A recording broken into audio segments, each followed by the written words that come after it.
A warm welcome to you all to this evening's debate. We're planning to hold a classical, structured and timed debate, a bit like the American political debates. We will see how that works out. I will try to keep my timer here for each speaker and try to make that work as smooth as possible. Each of the speakers will be given an opening statement of 10 minutes each. Then followed by 5 rounds of 3-minute responses.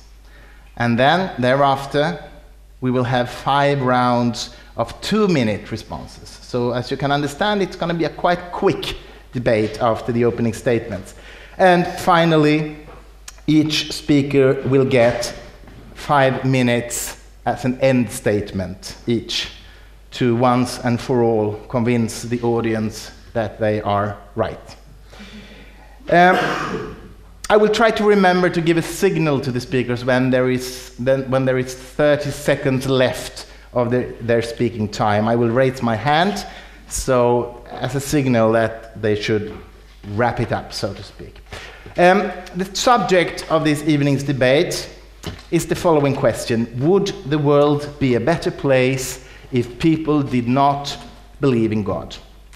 And as you all realize, the question doesn't mean that, if you would answer yes to that question, it doesn't mean, of course, that any kind of world without religious belief would be better. A world like North Korea, for example, would hardly be a better place. So it is, of course, understood that the non-belief of people should be of a free choice, for example, and not a forced position. So the question is, would the world be a better place if people did not believe in God? We will soon check your opinions on that, and you will use your green voting cards. That's why you are given the green voting card when you came in. But first, let me welcome the speakers up on stage. First of all, please welcome Stephen Law. Please, come on.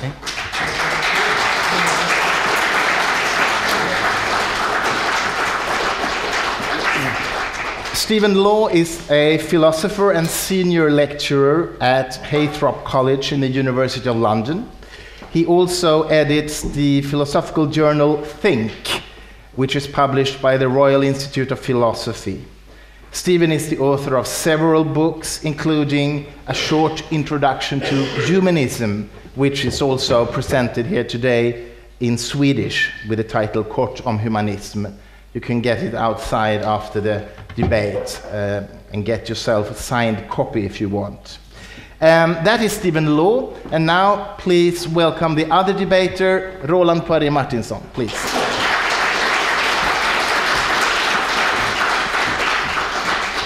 Roland Poirier Martinsson is a conservative philosopher and author. He has taught at Swedish and international universities, teaches occasionally at the Newman Institute in Uppsala.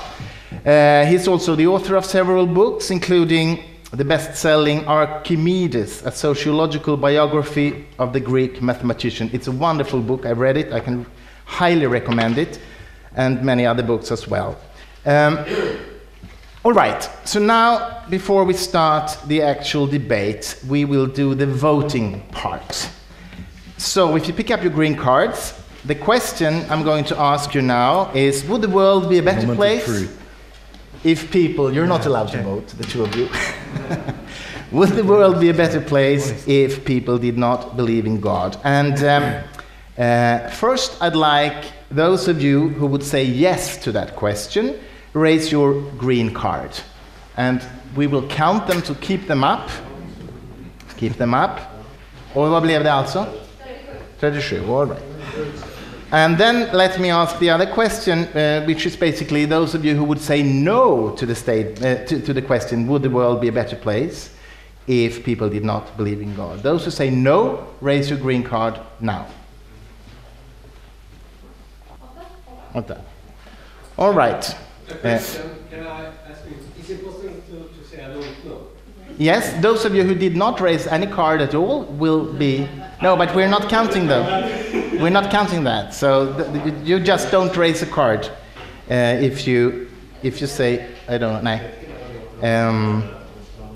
37 yes, 8 no. All right, very good. So, as I said before, 10 minutes opening statements, 3 minutes responses, 5 each, 2 minutes responses, 5 each, and then a closing remark of 5 minutes. And we're gonna toss a coin now to see who's going to start. And the one who gets this golden coin will get to start and not finish the debate. The one who gets the coin will be the first but not the last speaker. So I basically go like that. The first shall be the last. Who wants to? Go ahead. You get the coin. Meaning? So you start. All right. And Stephen finishes. I have just to get the machine working here. My iPad. So you now have a starting 10 minutes, and the subject is, would the world be a better place if people did not believe in God? Roland Poirier Martinsson, varsågod. Thank you very much. And thank you for inviting me. I'm a Roman Catholic, and every Sunday I go to Mass to celebrate the Catholic Mass. That does not, though, mean that I do not at times enjoy to visit other faith-based communities, and to be here tonight and experience your the rites of worship among the humanists is certainly gratifying and something I do with also mild curiosity. I want to start out with making a few distinctions here. The question of believing in God is something that I want to separate from the presence in society of a religion.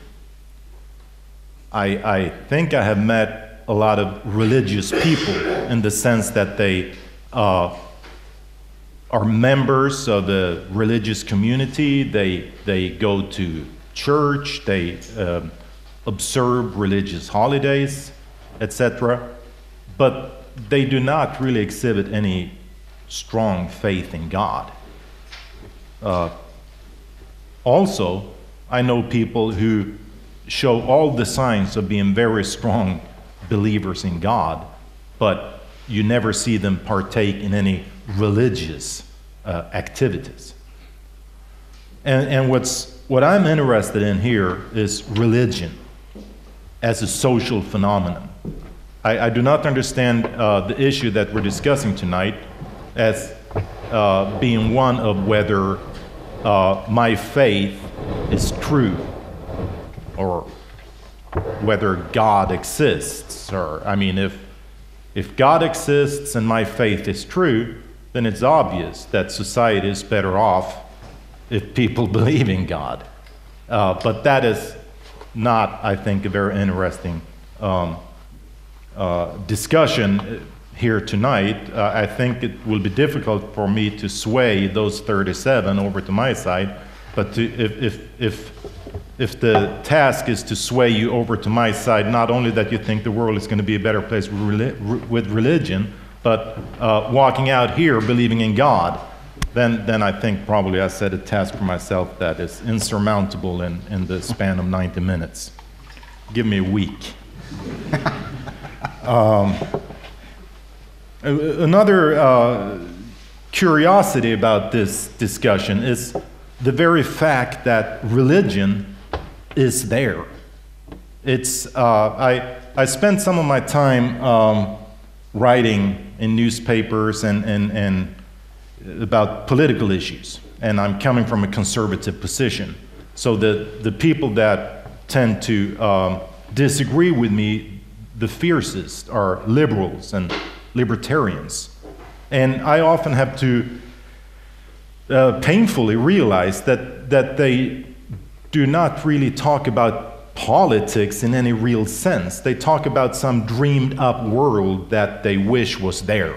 I work at a think tank called Timbro with a lot of libertarians who think that we should dismantle the welfare state. And come on, I mean, that's just some exercise. It's not political work. And in the same sense, religion is there. From the oldest artifacts, we know that people have been religious. In every society we know where dictators haven't by brute force whipped religion out of people, people have been religious. And we have absolutely no reason to think that that is going to change. Some will say that this is because there is some spiritual void in us calling out for God. Others will say that this is some psychological mechanism that has evolved, meeting some demands in our past history as a species. And I really don't care about that here and now, but it is a fact that we're discussing something here that has no real bearing on real life. Religion is there, it's there to stay. Sorry about that. Also, when I defend religion, because I will defend religion as a social phenomenon tonight, I want to point out that religion is a very wide concept. And there are tons of religions or expressions of religion that I really do not want to defend. To answer the question, you, sir, I don't know, had I think the correct answer, because who here wants to defend some weird suicide sect, the Kool-Aid Society? Religion is not good if it's that religion. Or, to take an example closer to home, the marginal number of Muslim believers in the world that have fallen into the abyss of violent extremism. Who would want to defend that? Nobody. So what I want to defend is good religion. And I'm going to return to what I think that means. Another point I want to make is that religion as a social phenomenon is really a community based on shared values and shared social norms. And in that, it shares traits with a lot of other good social communities. So a lot of the criticism that we can raise against religion is valid, but it's not valid for religion per se. It's valid for tons of different social communities. Intolerance. When a community that builds on shared values and social norms for behavior, etc., gets too tight-knit, it tends to be exclusive, intolerant of those that are outside of that community. We see that in religious sects, but we also see that in other social circumstances. It's a trait of social communities that religious communities sometimes share. However, I want to argue, of course, that there are some things that religion as a social phenomenon has that others do not have, or I would have been voting with the 37 here. And one thing that religion has is justification of moral beliefs. And those who are not religious tend to talk about moral as something personal or private or individual, that it's up to each and every individual to form their own moral beliefs, and they have responsibility for how they form their moral system. And private moral is an oxymoron. It does not exist. Moral is a social phenomenon. And the only social community that can refer to external justification of its moral system are religious moral systems. It's like empirical beliefs. How much time? 1 minute, 30 seconds. Empirical beliefs. Once people could think whatever they wanted about space, outer space, because we had no way of checking our beliefs about what it was out there. We then got the tools to do that and get justification for some beliefs, but not for others. Before that, you could think whatever you wanted to. And really, it's the same thing with moral beliefs. If you don't have an external justification, then there is no way to point the finger to somebody and say, what you're doing is wrong. The only force that will decide the ruling moral system of a society is some kind of strength, some kind of brute force or not so brute force will decide the moral system of that society, and it will change over time.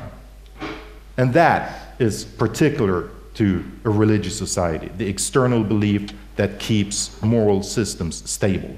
It also calls for that system to be good. But now I've talked too long, and I will return to what makes a religion good as opposed to those bad religions or expressions of religion that we all know about. All righty. Thank you very much. Thank you. Very good.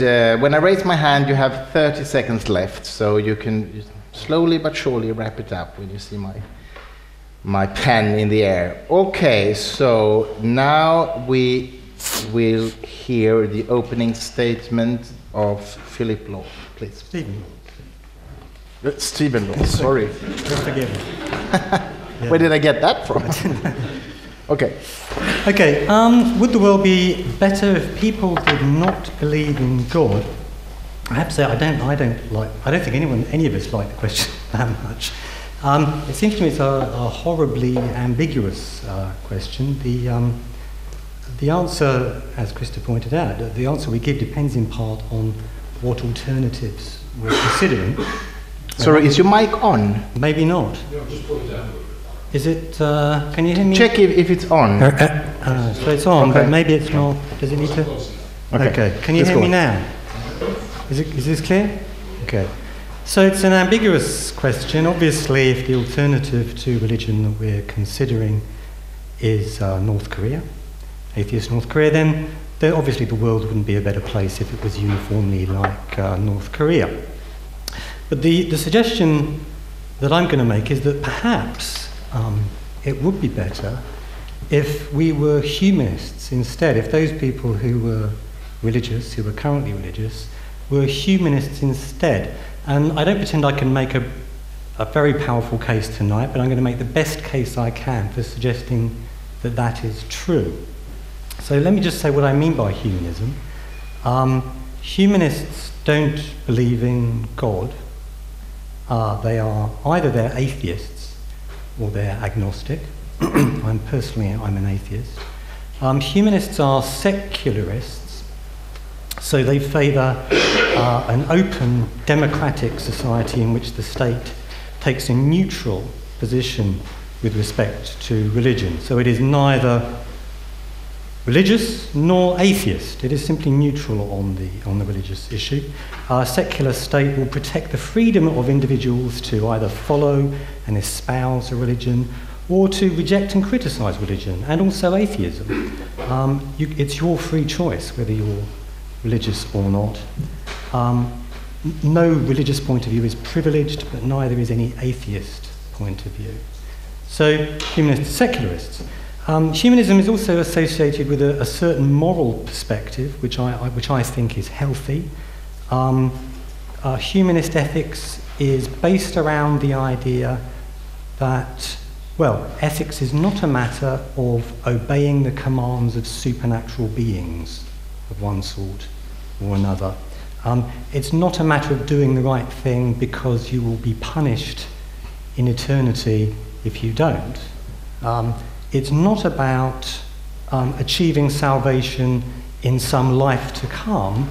Humanist ethics is about human flourishing in this life, which is probably the only life you're going to get. Okay. So that's the focus of a humanist ethics. Humanists also believe, and this is particularly important, I feel, that humanists also believe in a certain kind of moral autonomy. People should be encouraged to think and question and make their own judgments about what is right and what is wrong, rather than defer to, bow to some external authority which is going to make those judgments for them, be it a religious authority or a political authority in some totalitarian political regime.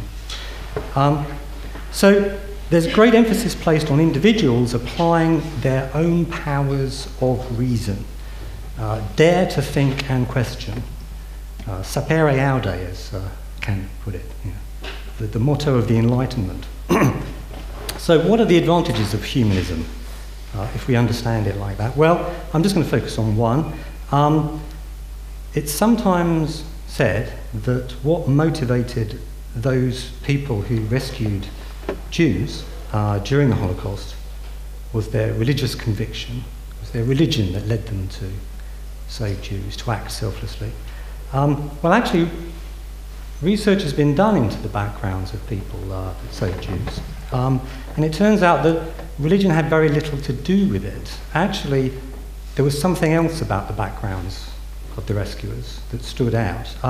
Professor Jonathan Glover, King's College, University of London, says, if you look at the people who sheltered Jews under the Nazis, you find a number of things about them. One is that they tended to have a different kind of upbringing from the average person. They tended to be brought up in a non-authoritarian way, brought up to have sympathy with other people and to discuss things rather than just do what they were told. Pearl and Samuel Olliner wrote a book called The Altruistic Personality about the rescuers, and she says that it was on their emphasis on reasoning and talking about morality with their children that marked out rescuers from non-rescuers. The Olliners again found, by contrast, that religiosity was only weakly related to rescue. So it seems to me that if we want to, what I'm pointing out here is that the kind of approach to moral education and raising good citizens which humanists recommend is, it seems, precisely the kind of approach that we should be embracing if we want to avoid these kind of moral catastrophes in the future. Religion does not appear to be a particularly good safeguard, whereas a humanist approach to raising good citizens seems to be a very effective safeguard, and in fact there is empirical evidence to support that suggestion.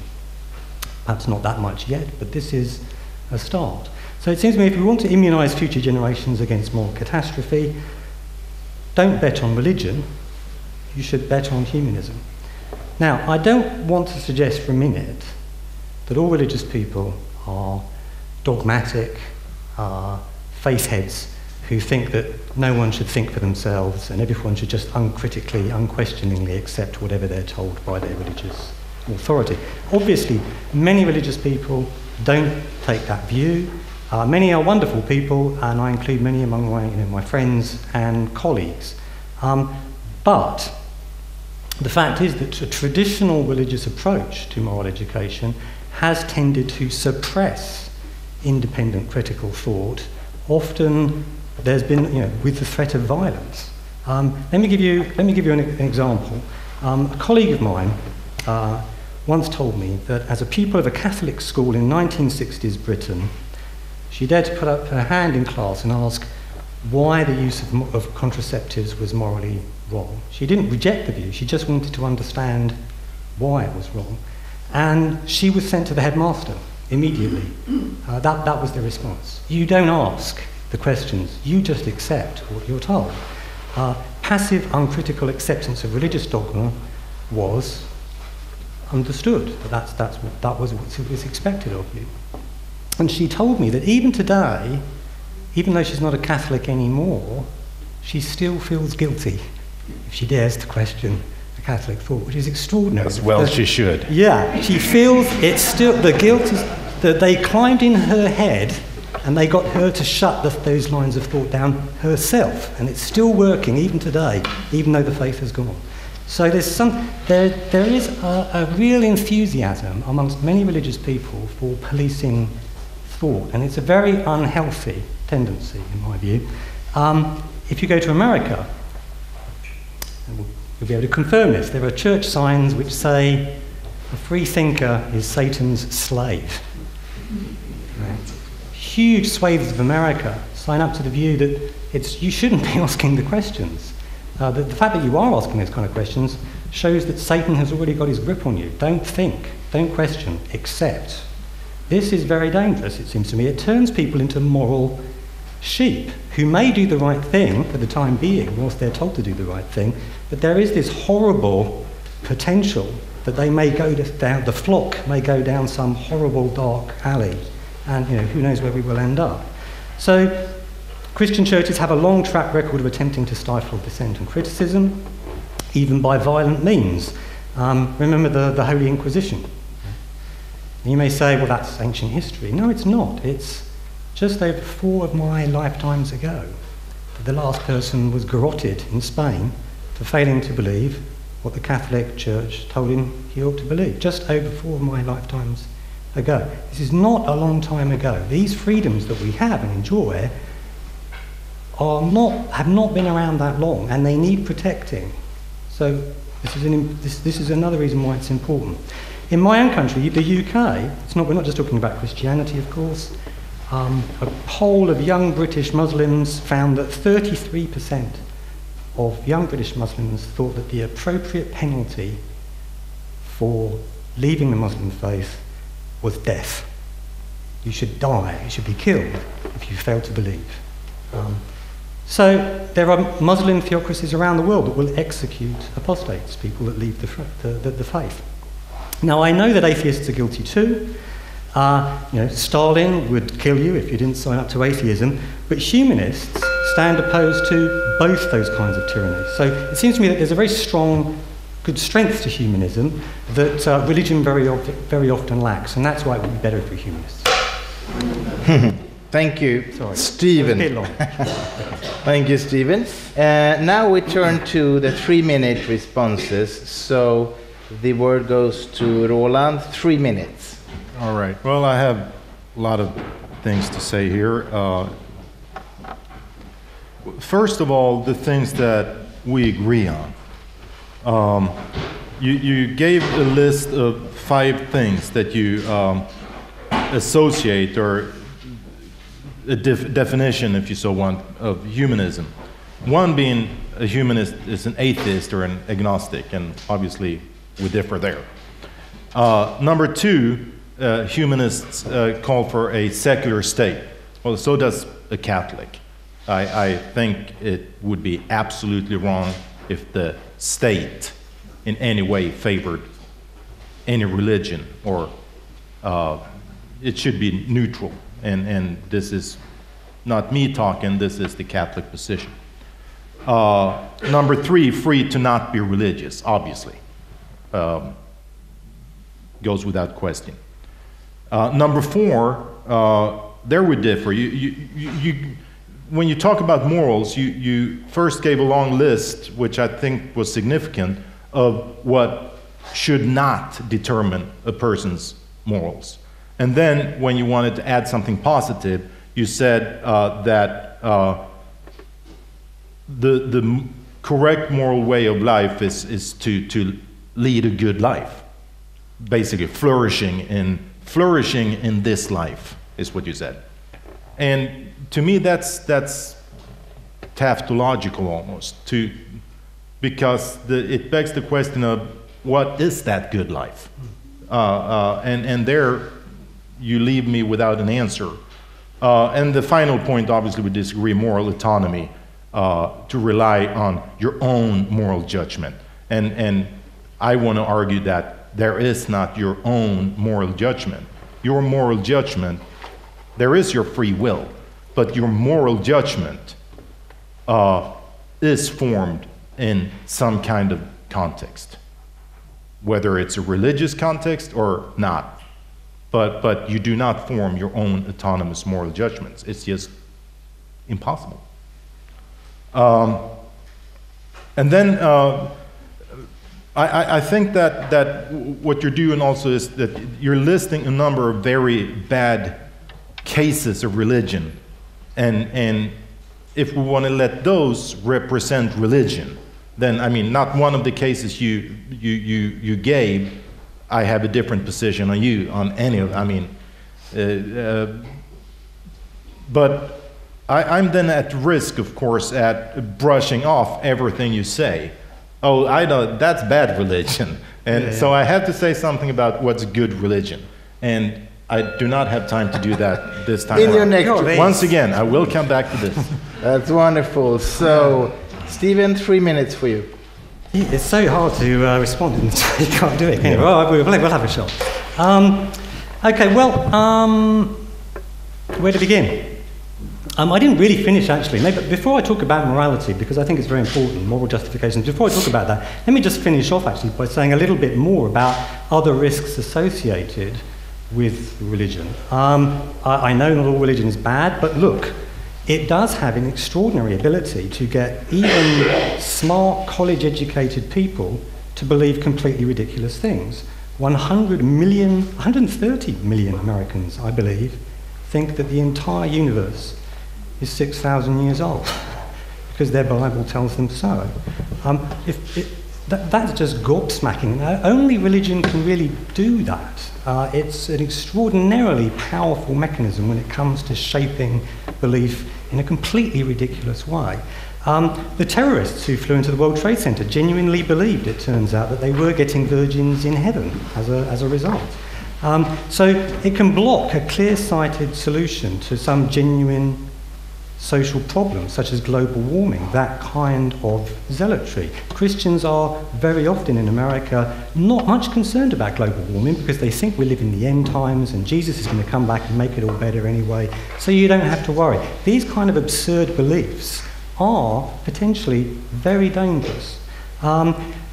Religion also creates divisions between communities. It may glue them together very tightly, but it divides them, it creates conflict. Many of the world's conflicts are either created by religion or religion has poured petrol on the flames and made them so much worse.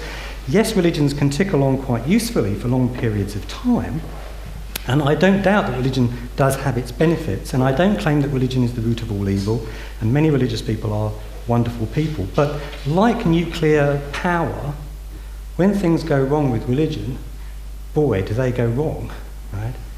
It can tick along quite harmlessly, perhaps even usefully, but when things go wrong, you get a moral meltdown. You get kaboom. There's an explosion of violence as a result. We get jihads and holy wars and crusades and violent obsession with thought control, and US presidents who believe we're living in the end times, who have their finger on the nuclear trigger.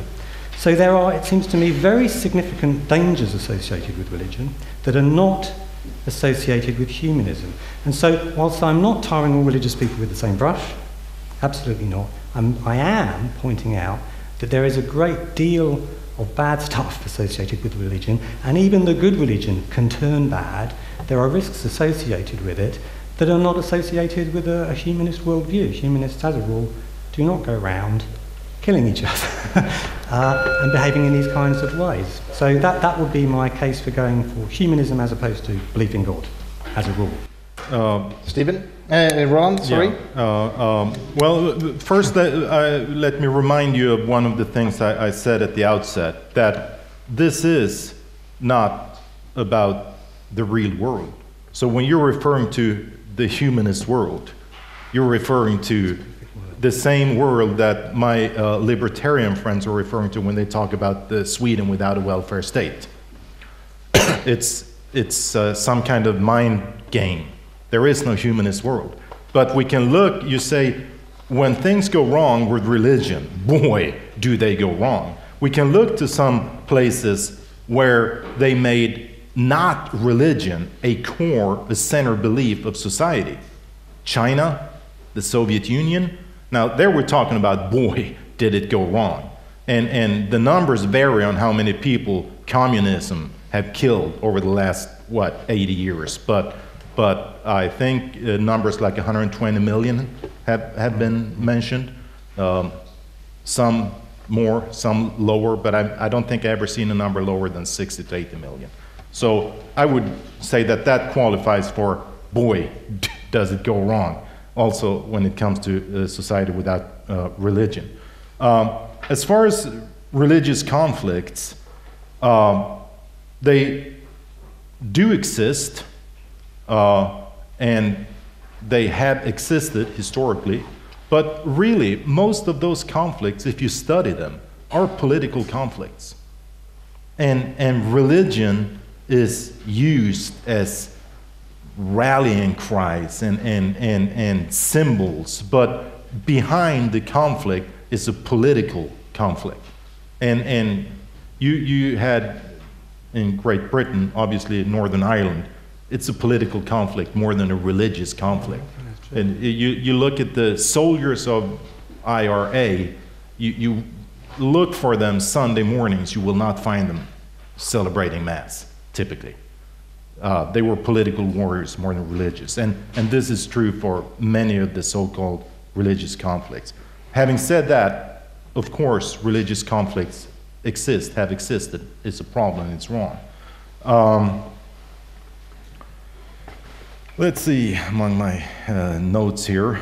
How much time do I have, Christopher? 20 minutes, seconds. 20 minutes, thank you.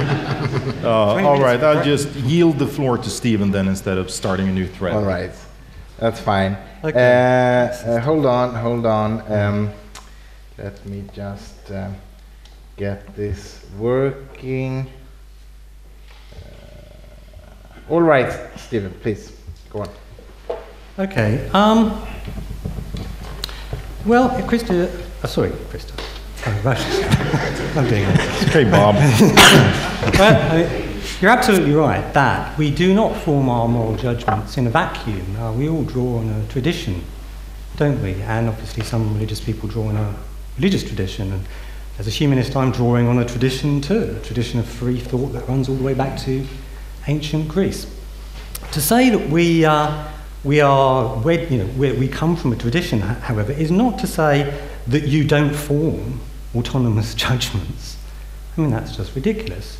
Of course, you can form autonomous judgments. You are capable of thinking for yourself. You are capable of making your own decision. It is much more difficult, perhaps, than people realise. I think it's true that we flatter ourselves and we think we're free thinkers, but we're not really free thinkers. I might think that I reject sexism and racism because I'm persuaded by the arguments and I'm an eminently reasonable person, but the truth may be that I've just caved into peer pressure and a desire to conform. So I'm aware that there are social pressures on us which shape our beliefs, and they shape them in ways of which we are unaware. But to suggest that no one then can make an autonomous judgment is ridiculous, frankly. We can make autonomous judgments, and we should. And one of the reasons why, in fact, you have no choice is this. If you defer to some religious text or authority, and that text or authority tells you to do some terrible, terrible thing, go and blow yourself up in a supermarket or kill somebody, we all know that you're still morally responsible. And there is no excuse for saying, oh, my authority told me to do it. You are responsible for thinking and making your own moral judgments, like it or not. The responsibility for making those judgments always comes back to you, and you cannot pass it over to somebody else, however convenient that would be. I mean, very often it would be very nice if one could, but one cannot. You have to make the decision. And there are many texts out there, many religions out there. You have to decide which one to go with. You have to decide, when you've chosen your religion, which interpretation is correct. You have to take responsibility for making those judgments. You have to rely on your own sense of what's right and wrong and think for yourself, like it or not. So I think we have to raise people then to think and question, and it turns out, as I explained in my opening talk, that when you do that, you produce better citizens. You produce actually more moral citizens than if you tell them that really they can't be autonomous and they should just accept this because this is their tradition and they have no choice. We should encourage free thought, healthy thought. Finish the sentence. Okay, thank you, Stephen. Roland, please. Well, I'm not talking about, when I say that we do not form autonomous moral judgments, I'm not talking about something rather trivial like caving in under social pressure. I'm talking about the profound things that guide our thinking and feeling. Language, the language we're brought up in, the concept formation, which is a very slow but nonetheless ever-changing process. Social structures that decide what we perceive as possible as much as what we perceive as being right. And that's not caving in under social pressure in the sense that group pressure forces you eventually to believe something you did not believe before. This is a social, cohesive and social environment that is as necessary for us as the air we breathe. And it's there, and it forms our moral judgments. And if religion is not part of what shapes that social world for us, something else will shape it. Certainly, we're not going to yank all that away and leave everybody an autonomous individual free to form his or her own moral judgments. It's just, to me, in a technical sense, a naive thought to think that. As far as responsibility for our own actions, yes, as a Christian, obviously, I do believe that. But it's still a pretty complicated thing to say. How much time? 1 minute. Take abortion. I think abortion is wrong. I think every abortion that is performed kills a budding person's life. Now, take a 16, 15, 14-year-old girl in the ghetto somewhere in a society where abortion is legal, where everybody around her tells her abortion is okay. She's pregnant, she goes to some grown-up and asks for guidance, and they guide her towards abortion. According to me, what she did was wrong. Is she responsible for action? Can I point a finger to her and say, you killed a person? That doesn't ring true to me. That has a false ring to it. So saying that we're responsible for our own actions is ultimately correct, but a complicated statement nonetheless. Is it my turn? Okay, hold on a confused, second. sorry. Yes, Yeah. Stephen, please. Yeah. Well, your view seems to be that we're responsible for our actions, but not for our moral judgments as to what's actually right or wrong. So that if my religious leader, my tradition tells me that I should do this, well, hey, then I should just do it. And if I do, no blame attaches to me whatsoever. Now, that can't possibly be right. If a religious person tells me to go out and blow myself up in a supermarket, right, and that's the right thing to do, I am morally responsible. I cannot escape moral responsibility. I should know better. It is true that we all draw on a tradition when we make moral judgments, but your attitude to the tradition on which you draw should always be critical and reflective. You should always be prepared to say, actually, I think my tradition has got it wrong. And sometimes, the onus is very much on you to say that. And if you don't say that, you are morally at fault. So it seems to me that we all have this responsibility. I can see no reason for saying that you do not have this moral responsibility. I've given you a reason why it's very important to encourage children to have a sense of this responsibility of thinking and questioning. It produces much better, healthier moral citizens.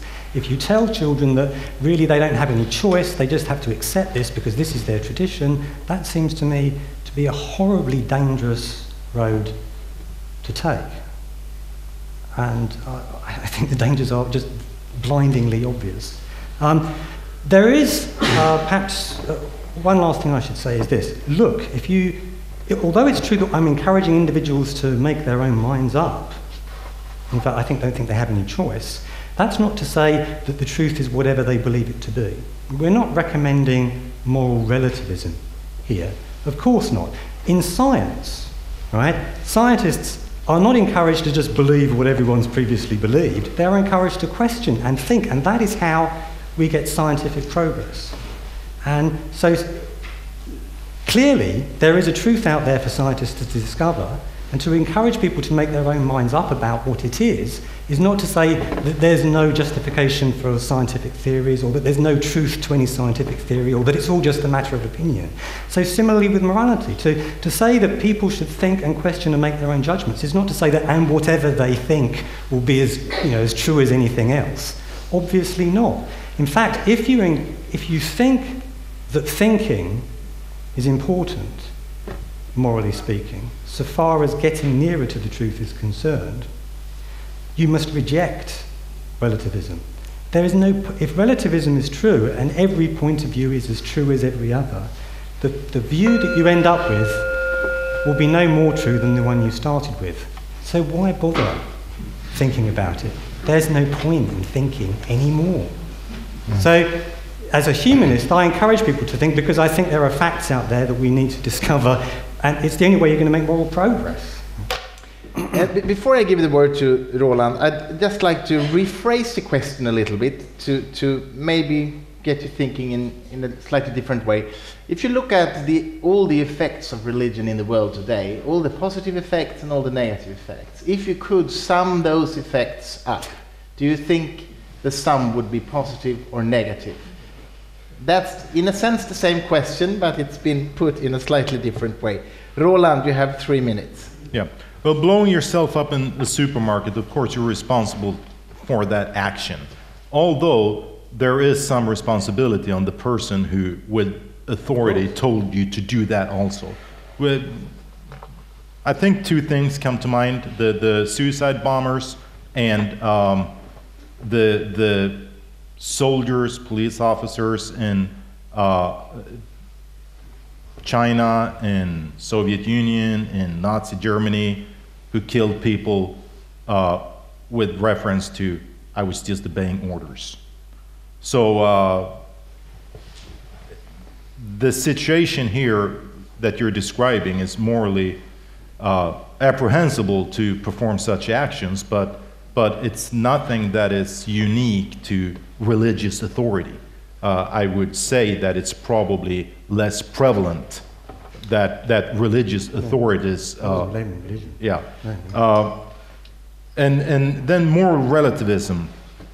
Why not? That's exactly my point. You're comparing scientific theories to moral theories. Well, science have an external compelling force to shape its theories, nature. And scientists measure nature, and nature tells scientists what to believe, how to shape their theories. If it was not there, they could believe whatever. Moral theories also need that external force in order to be shaped in this or that way. Or it's up to the subject to shape it in whichever way. And then we have moral relativism. So I don't understand. It seems to me that the moral relativism that you say that you do not adhere to is exactly the consequence of your position. And finally, I will return. I promise the good religion. I will return to that in connection with that. I will answer the question whether, if you sum up religion, the effects, of course, I mean, that's a slam dunk. It's obvious that religion, if you weigh it, has had positive effects on our society. And I don't think there's any serious historian who would say something different, as a matter of fact. Okay. Because if they do, they're not serious. Very interesting. So, Stephen, please, 3 minutes for you to answer that. Yeah. Well, I think we're coming to the crunch now. Because now we're talking about morality, what grounds morality, moral foundations, and this, very often the religious people think this is their trump card. Now I've got them cornered, they think. Because without religion, well, there are two questions we need to distinguish here. There's a question about moral ontology, if you like, the idea of what underpins moral value and actually makes it true that certain things are right or wrong. So that's a kind of moral ontological question. And then there's a kind of moral epistemological question, a question about how we get to know what's right and wrong and how we justify our moral positions. Okay? And these are both, I mean, you know, if you've done any philosophy, right, you'll know these are just enormous cans of worms. And there's a huge range of theories and points of view. The fact of the matter is, no one outside of religion, outside of religious contexts, takes the religious answers remotely seriously. Right? And even some of the religious philosophers don't really take the religious theories terribly seriously. They prefer the other theories that are on offer. So the fact is that these are huge, big questions, and what the way the religious rhetoric works is they say, "Oh, you, Mr. Humanist, you now have to give me the fundamental underpinning of morality. What are the facts that makes it true that killing is wrong?" Or you have to provide me with the epistemological foundation. Well, certainly in terms of the ontology, you know, these are just really big, complicated questions. I don't pretend to have a simple answer. But what somebody who wishes to reject the humanist position must do is show that, you know, there is no good atheist-friendly account, and that's a pretty big challenge. There are many different views of morality. There are utilitarian theories, there are, you know, Kantian theories. You don't even have to be a naturalist, right? You can be a humanist and an atheist without even being a naturalist. So you could think that these are non-natural or supernatural properties, if you wish. You can take that view. And what Roland needs to do in order to justify his rejection of humanism is show that none of them work. And not only that, the religious answer is a really good one in terms of underpinning morality. Well, you know, philosophers, as a rule, disagree with that view. Okay. Hold on. Now we have the last 2 3-minute responses. Then we will turn to 2 minutes. But Roland, you have 3 minutes now. Mm-hmm. Well, that was a long way of not answering my question. When you say that no one outside religion take religious answers seriously, philosophers, moral philosophers, yeah, pretty much I would say that, because the answers belong to different domains, really. So the religious answers are not, in that sense, philosophical answers. When it comes to then the alternatives, utilitarian moral, I mean, that's an abhorrent, terrible moral system that leads to actions, that leads to the justification of actions that nobody in here ever would say, yeah, that's okay. That's my wife's phone.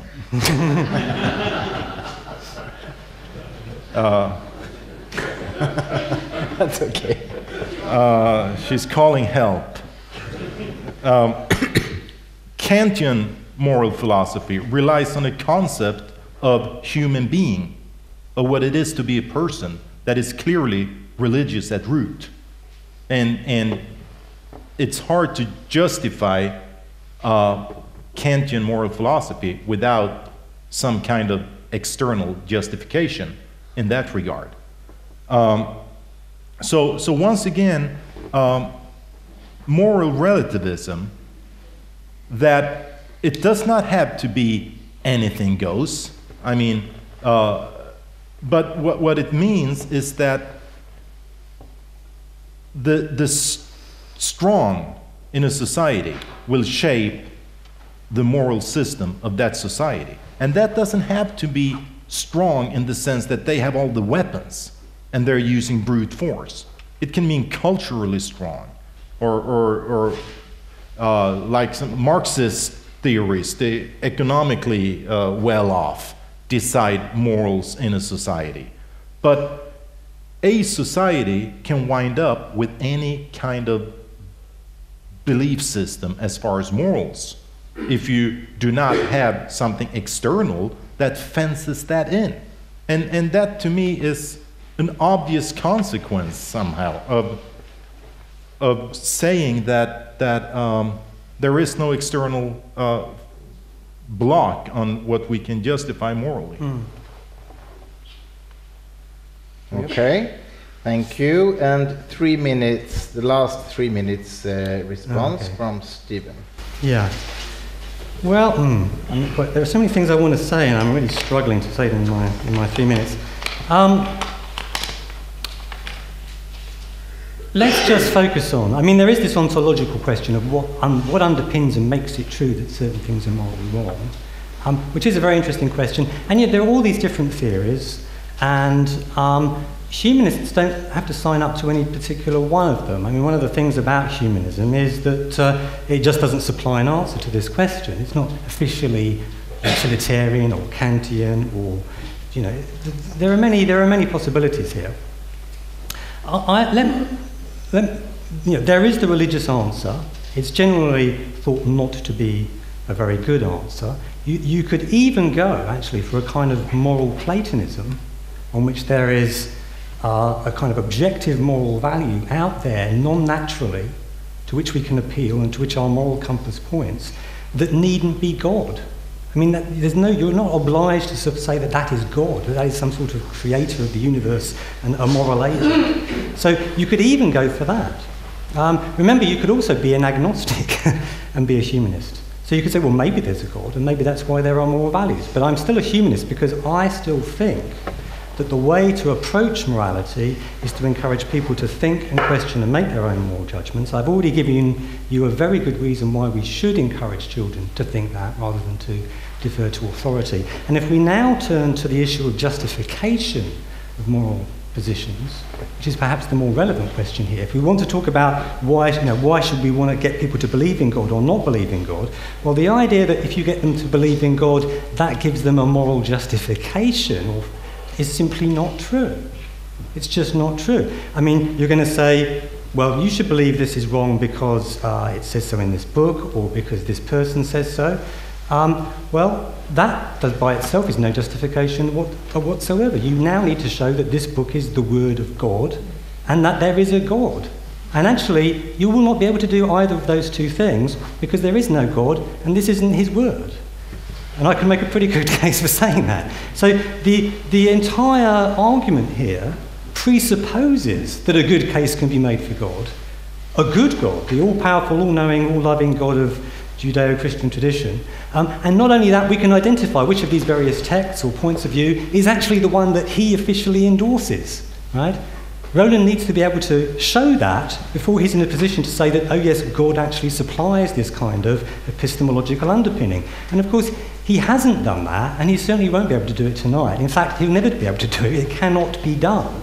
Right? So, I'll stop there. I think I have to. Sorry, I went too long. Thank you.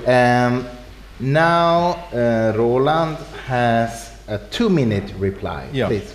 Once again, you're saying that a humanist doesn't have to sign up to either of these. It's just another way of saying that your position allows for any kind of moral system, as far as and when you say that the religious answer is not a good answer, and this is a consensus among moral philosophers, that's the case. I just want to clarify, I do agree with that. It's consensus that it's not a good philosophical answer. It's a religious answer. It's a different kind of answer. It's a very good answer, but it's a pretty poor philosophical answer. And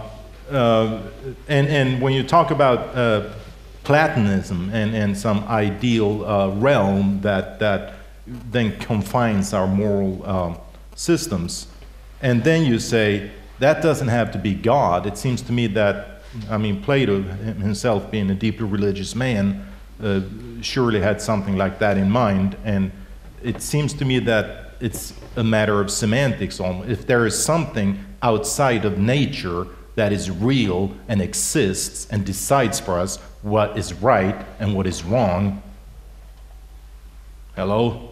I mean, it doesn't have to be God. I mean, I don't know what God is like, but that would be high on my list if I tried to specify the traits that I believe he or she has. 20 seconds? 20 seconds? No, I'm good there. Okay. Thank you. And Stephen, you get 2 minutes. Oh, okay. Well, but let's separate out the ontological question and the justificatory question. Oh, that's right. Roland is focusing on the ontological question, and he's ignoring the justificatory question. No, I forget. I had forgot about it. I had the note there. I said, why did I write justification? You get 2 minutes soon. So there is this ontological question. It's always good, it's always rhetorically, in a debate, it's always good to press the question, so what is your account of moral value then? What is your theory that underpins it and shows that it's an objective moral fact? And the fact is that, I'm not quite sure. I mean, it's just a very difficult question. I find the religious answer completely unconvincing. Saying it's not a philosophical answer, it's a religious answer, is just another way of saying it's completely unjustified, of course. Right? There's no reason to suppose that it's true, you just accept it on faith. Well, yeah, okay. I mean, exactly. Yeah. Right. That makes it reasonable. No, it doesn't. So, it's a big, thorny question, and it would be unfair of me to say, oh no, it's not. I mean, it is. But that's not to say that all of the possibilities have been shown this evening to be ruled out. Of course they have not. This is just a good, interesting question. There are many possibilities, many theories, some we haven't even thought about yet. In order, what Roland needs to show is that none of them are possibly true. He needs to rule them all out. And of course, he can't possibly do that in terms of an ontological underpinning. So there's the ontological issue. There is the justificatory issue, which I think is the most important one here. We need to remember that, right at the beginning I suggested, it's important that we encourage people to think and question and make their own judgments. As to how they justify those, they will need to use reason, they will need to they may refer to, I better stop.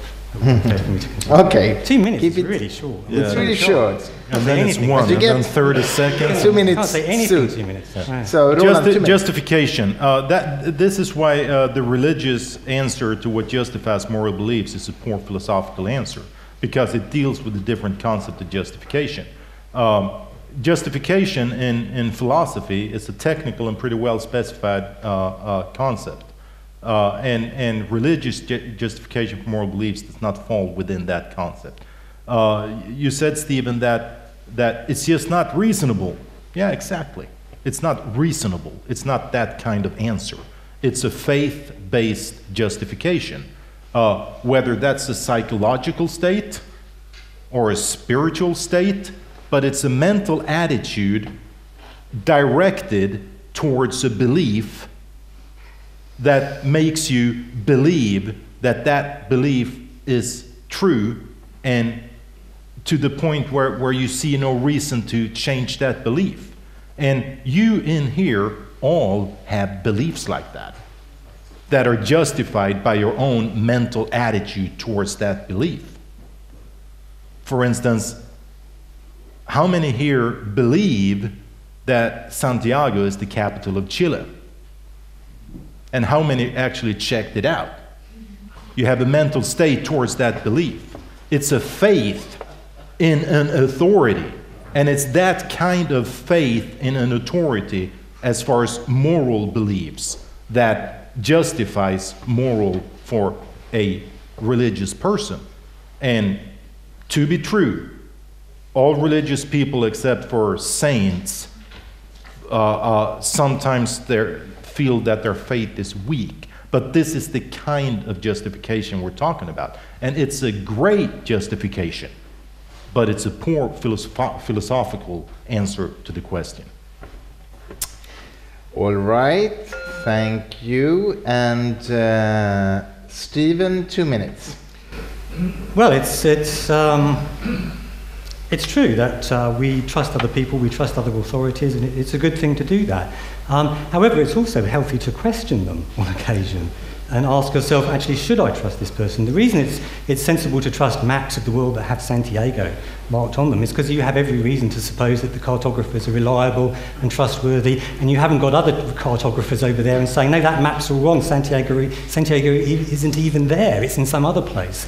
There are so many religious maps out there, which place Santiago in so many different places, right? And so how do you know which one you're supposed to trust? Right? You are going to have to rely on when it comes to morality, on your own inner moral compass. And at this point, Roland is saying, I can just say, look, I'm just trusting in this.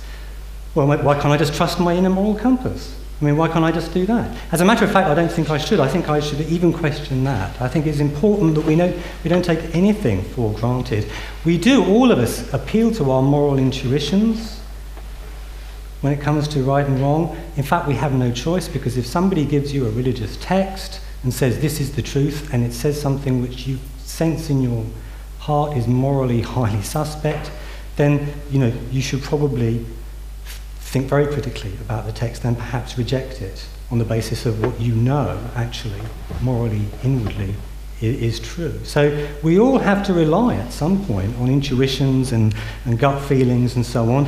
And if religious people can do that, well then why can't non-religious people do that? The most important thing is, if you're going to do it, don't do it uncritically. Think and question rather than just passively accept. And that's the message which I want to remind you of yet again. Have I run out of time? I think I have. Right now. Okay. Roland, 2 minutes.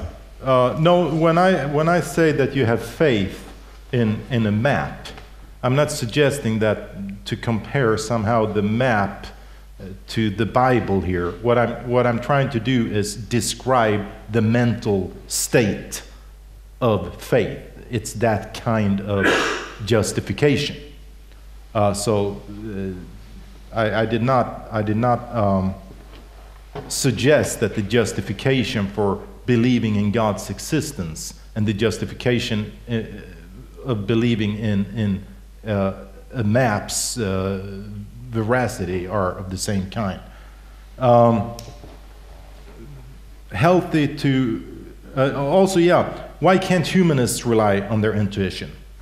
Well, I don't know. I've never seen them have to do that, because they all live in societies where their moral convictions have been shaped by religion. So I guess we'll have to find out. I guess we won't find out.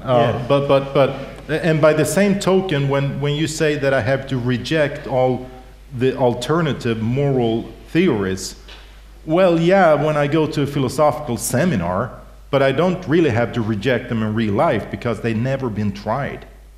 The only moral systems that we know of are basically those built on religious moral beliefs and religious justification of moral beliefs. And one thing that is striking is, of course, that you and I, facing 1,000 different situations, would probably make the same moral call 990 times. And that's because we're religious. Deep down. That's because we've been formed by the same forces I've been talking about, which in turn have been shaped largely by Judeo-Christian religion. Yeah, well, I mean, we just know that that's not true, actually. Our moral intuitions have been taken over by religions and then encoded. But it's the moral intuition that comes first. Our moral intuitions didn't come from religion. Religion came from our moral intuitions. And there's increasing evidence that our moral intuitions are part of our evolutionary heritage. and can be to some large extent explained by natural selection. What religions do is they take those basic moral intuitions and they say, we invented them. They're our creation, and then they add some extra ones about foodstuffs and sexual practices at the bottom, and they say, voila, we have created morality. Well, they haven't. It was around long before religion. It's part of our evolutionary heritage, and we know that that's true because, for example, let me quote Francis Fukuyama, who says this about China. The dominant cultural force in traditional Chinese society was, of course, Confucianism, which is not a religion at all, but rather a rational, secular, ethical doctrine. The history of China is replete with instances of moral decline and moral renewal, but none of these is linked particularly to anything a Westerner would call religion. And it is hard to make the case that levels of ordinary morality are lower in Asia than in parts of the world dominated by transcendental religion. It is just not true that our moral intuitions come from religion. It's demonstrably false, in fact. It's the other way round. Right? Here's another quote from the Chinese writer Lin Yutang. He says, to the West, it seems hardly imaginable that the relationship between man and morality could be maintained without reference to a supreme being, while to the Chinese it is equally amazing that men should not or could not behave toward one another as decent beings without thinking of their indirect relationship through a third party. And I have to say, I find that amazing too. Okay, moral was around long before religion. Indeed, moral was around even before creation.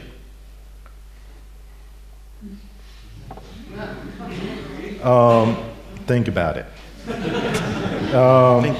Fukuyama, was that before or after he wrote that history has ended in global liberal democracy? Yeah. But that's an ad hominem, you're not allowed to do it. Yeah, I know. But actually, I'm going to answer that with something that might not be politically correct. China, Asia, has a poor moral system. They would have been better off if they had our religion. They have a view on the individual there that is pretty terrible. And historically, they've been treating their people in a terrible way. And they still do. And they could need some Christianity in that country.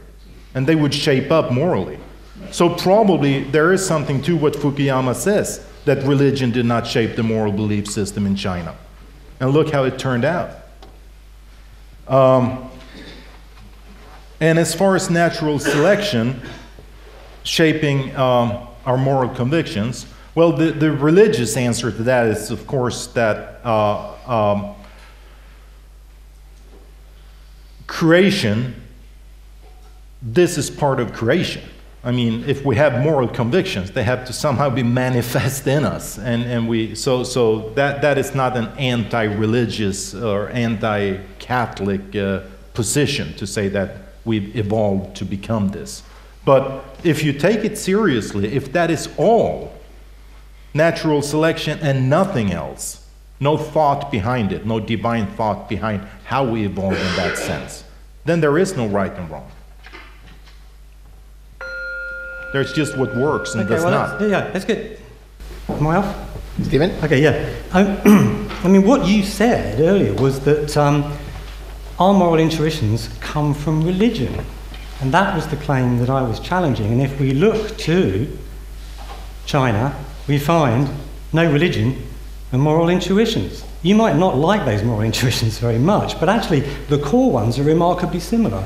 And certainly China remains as just a straightforward counterexample to the claim that our moral intuitions come from religion. They just very obviously don't, and if you were to go to China 100, 200, 500 years ago, you'll hear them saying, yeah, you shouldn't steal and you shouldn't kill and you shouldn't rape and so on. All the same basic moral intuitions, though you might not like the particular way in which they have refined and honed them. But of course that's true of Christianity too. So the point remains, right? Religion didn't create our moral intuitions, it's the other way around. Religions take our moral intuitions, which we have anyway, and then build on them and develop them. I was going to make another point, and I can't remember what it was. Hold on, it comes to me in a minute. It's gone. A really good point as well, and it's just save it for next. So it'll come back to me. It'll come back to me in a minute. I've probably had the time anyway by now, won't I? Sure, you take it next time. Okay. So Roland, 2 minutes. Yeah, religion did not create a moral intuitions. If I said that, I said something I did not mean. What I claim is, of course, that God created our moral intuitions. And religion is the interpreter, the steward of our moral convictions. As far as religion being part of what it is to be human, I mean, pretty much our oldest artifacts pertain to something like burials and ceremonies like this. So it's not like we cooked up religion a couple of thousand years ago.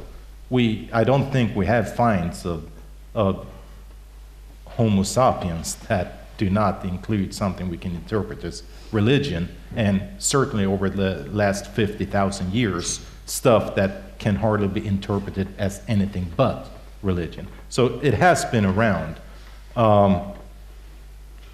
But of course, that does not decide the question, but all I'm saying, this is not some political late achievement of No, religion. Yeah. Well, that's probably 2 minutes, Krister. Well, 30 seconds. 30 seconds. You can't even fill the 2 minutes. It's not that I don't have. It's not that I don't have things to say, and it's not that I forget them. It's that I can't find them. No. I had the same problem. All right.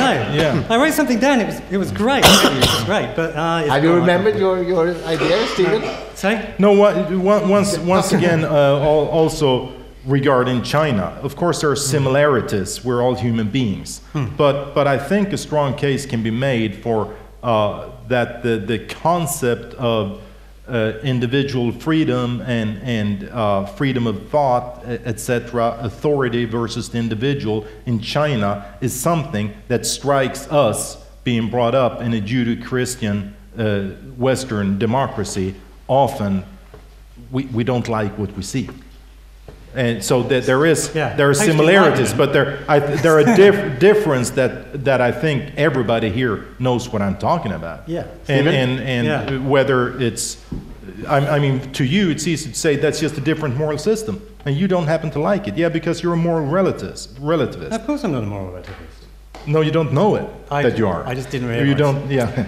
Okay, Stephen. I mean, the one thing I'm not is a moral relativist. It might turn out I'll have to be a moral nihilist. Maybe which is possibly worse. I don't know. Okay. Well, yeah. Just to get back to this point about China, because you did say, and I think maybe you didn't mean to say, but you did say that religion is the source of our moral intuitions. And the thing about China is it just very clearly shows that that is not the case. It's true that religion has been around a very long time indeed, and in fact there was belief in gods and so on in China. There was religion in China of a sort. The point is that morality had pretty much nothing to do with it. The two things were dissociated. It wasn't that morality came from religion or was seen to be grounded in it. And actually the same is true of ancient Rome, I believe. So it's just not true that religion is the source of our moral intuitions and our moral convictions. We have them anyway, and this is just a fact. I've now lost the thread of where I was. I think there was one. I'm going to make a point now, which, if there's time, which might be seen as some terrible, damning concession, and I really hope that it's not taken that way. But look, suppose it could be shown that if there's no God, then there's no good, right? So on the ontological question, if there's no God, there is no good. There is no such thing as moral value. Now, it might be that there is no God and that I can show it. In fact, I'm pretty damn sure I can. And if I can, then if I accept that premise, that if there's no God, then there's no good, then I'll just have to accept that there's no good. But actually, that might not be quite the disaster you might imagine, because the fact is that I am not interested in just being a selfish, self-serving person. and neither are any of you. And we will need to think now, outside of the vocabulary of moral value, about how it is that we want to live our lives and how we can help each other flourish, because that's what I want anyway, right? Whether there's moral value or not. And so do all of you. And so we still have the same conversation, but we'll have to drop the vocabulary of objective moral facts and so on. But it won't change very much. We'll still be able to condemn the Nazis, funnily enough, because they were just factually wrong about all sorts of things, about the Jews being conspirators and being subhuman and so on. Okay. Yeah, but Thank you. Hold on. Now actually the was way too long, 2-minute sorry. responses are ended. all right. Thank So goodness. now we come to the concluding remarks from the two of you, which means that Roland starts with 5 minutes, and then Stephen gets 5 minutes. So, are you ready? Indeed I am. Okay. If the Nazis had won, though, they would be good No, by that. I mean, they No. would be morally... we can condemn them. We beat them. But my point of view, we could condemn them even if we lose. Even if there's nobody left on the planet who does not subscribe to their ideology, it's still wrong. How come? Why? Good religion. I promised you to say something about what's good religion. And I have 3 things.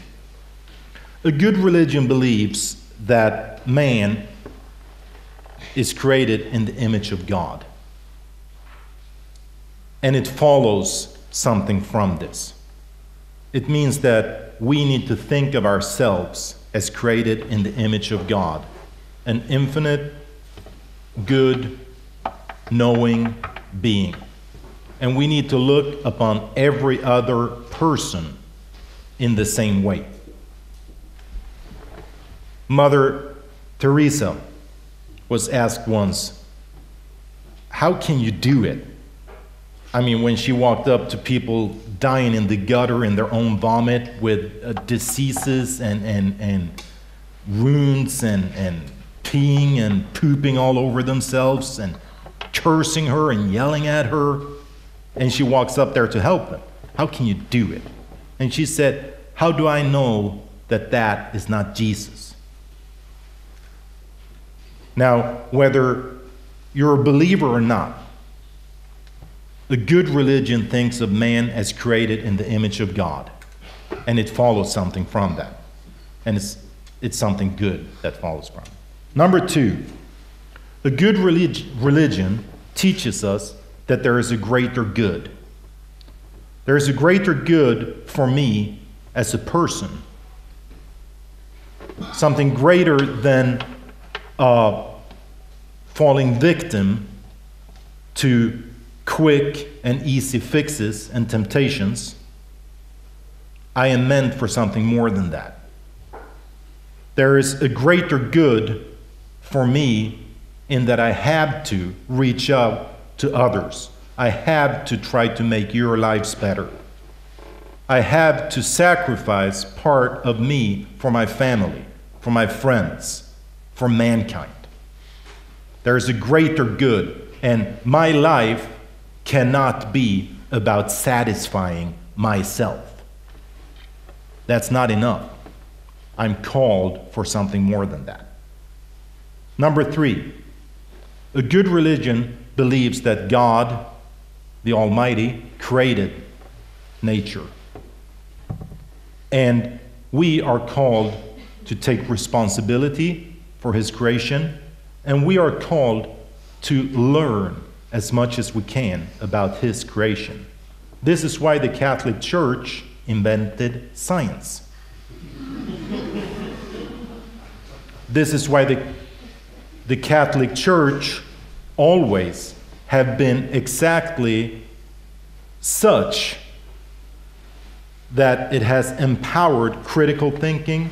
Not always, I take that back. And not everywhere. But at the root of the Catholic Church, philosophically, has always been a call to study, a call to grow knowledge, a call to criticize its own thinking. There are a few things you can't criticize as a Catholic. If you do, you're not a Catholic. You can't criticize that Jesus is the Son of God. He died and he rose, and this has something profoundly important to do with our lives. If you criticize that, say, I don't believe that part, then you're not a Catholic. There are a few such very religious dogmas of Catholicism. Put those aside, those that define what it is to be a Roman Catholic, and there is nothing you can't criticize. And you were talking about the Holocaust and the people who... first of all, I want to say I do not believe that people who are atheists are not capable of great and good things, or that religious people can't be scumbags. I'm talking about a moral system that permeates society. But the way of raising your children in a critical and reflective manner, it's exactly what you're called to do if you're a Catholic. I think you need to make... And then you cherry pick bad examples of religion and some teacher that sent some student to the principal 45 years ago. Well, I can cherry pick the inventor of the Big Bang Theory, a Catholic priest, and I can, pick all the Nobel Prize winners of physics and medicine and whatever, believing Catholics, and I can point to almost every great person in the history of science being not only Christian, most of the time Catholic, but also motivated by their faith in searching for the answers that nature has. Thank you. Thank you, Roland. And Stephen, your last 5 minutes end speech, please. Right. Well, there was so much to say in so little time. I mean, it's certainly true that Christianity and Catholicism, you find within Catholicism an emergence of interest in science and all sorts of developments. It's true that within religion you find moral developments which are very important. But the thing to remember is that every development happened within a religious Christian context. Every argument that was put forward and framed in positive Christian terms, but every opposition would also have been put forward in Christian terms. When Christians argued that we should free the slaves or emancipate women and so on, they would call on the Bible, but their opponents would call on the Bible too. Everyone calls on the Bible. Everyone says that the Bible is what's behind everything. Everyone is motivated by the Bible because that's just the culture. Here's the thing about... Let me just recap some of the things that I said. I know that there's plenty of good stuff in religion, and many religious people are wonderful. But there are risks attached to religion, it seems to me, that are not attached to humanism. The humanist view, as I outlined it, has this benefit at the very least, that it encourages us to raise our children to be reflective and to think and to question and to not passively accept. And I'm glad to hear that Roland wants to endorse that. Good.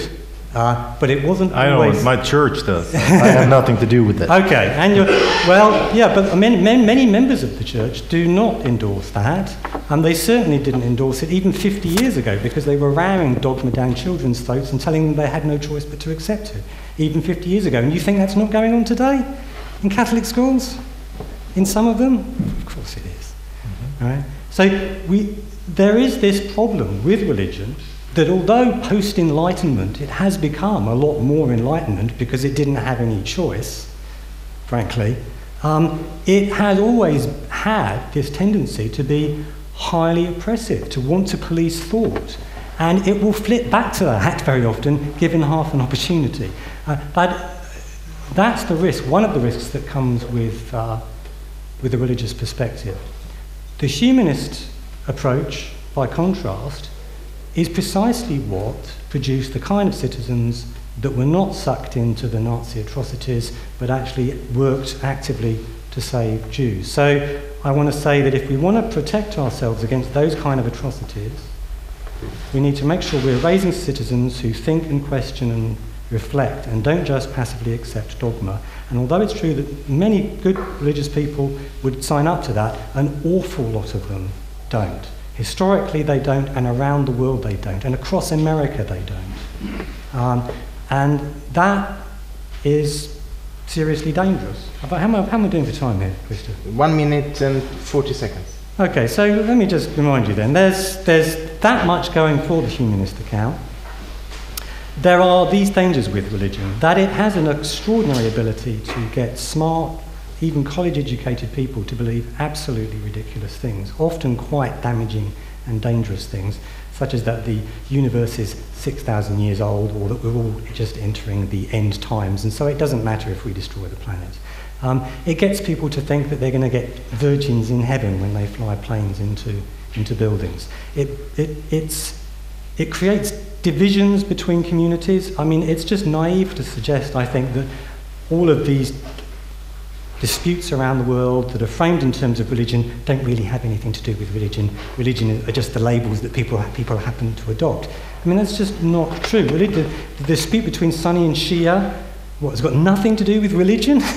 Of course it has. We know it has, and this is true of so many disputes around the world. So there is a great deal of conflict. I know that religions can tick along quite happily and usefully, and I know they have their benefits, and I know that there are some wonderful religious people out there who I certainly don't want to offend by suggesting that they're moral monsters, because of course they're not. But there are dangers associated with religion that are obvious, and those dangers are clearly not associated with humanism.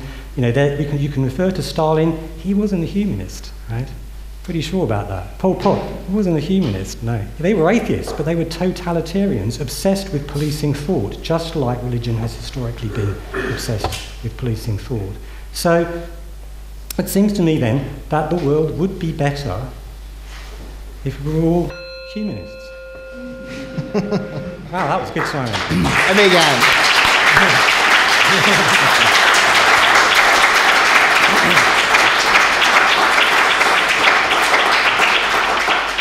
Thank you so much. Please stay where you are for a second. Thank you so much, Roland and Stephen, for this interesting debate. And of course, we have to check now with the audience if you have sort of changed your mind in any direction. So pick up your green voting cards again. And the question for this evening's debate is, would the world be a better place if people did not believe in God?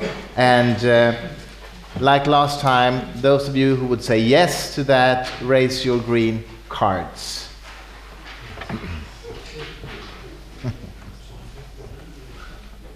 As Stephen pointed out to me, what I should have done, I should have told my wife to vote with you the first time.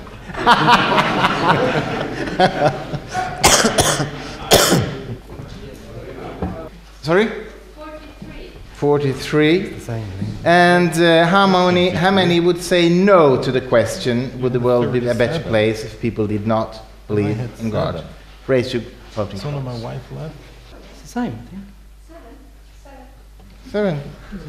That's very interesting. I mean, we can surely not conclude any right answer to this question today, but we can conclude that the audience slightly changed the mind in favor of Stephen Law's position. Amazing. And it seems like some of you who did not know what to vote in the first voting now took a decision on yes, because that changed from 37 to 43 votes for yes, and it changed from 8 to 7 for no.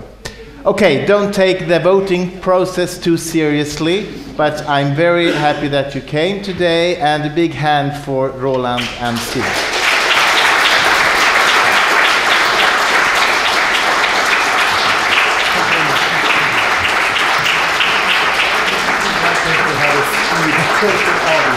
Yeah, of course we did. Yeah. And get a signed copy of Stephen's book when you go. Thank you very much.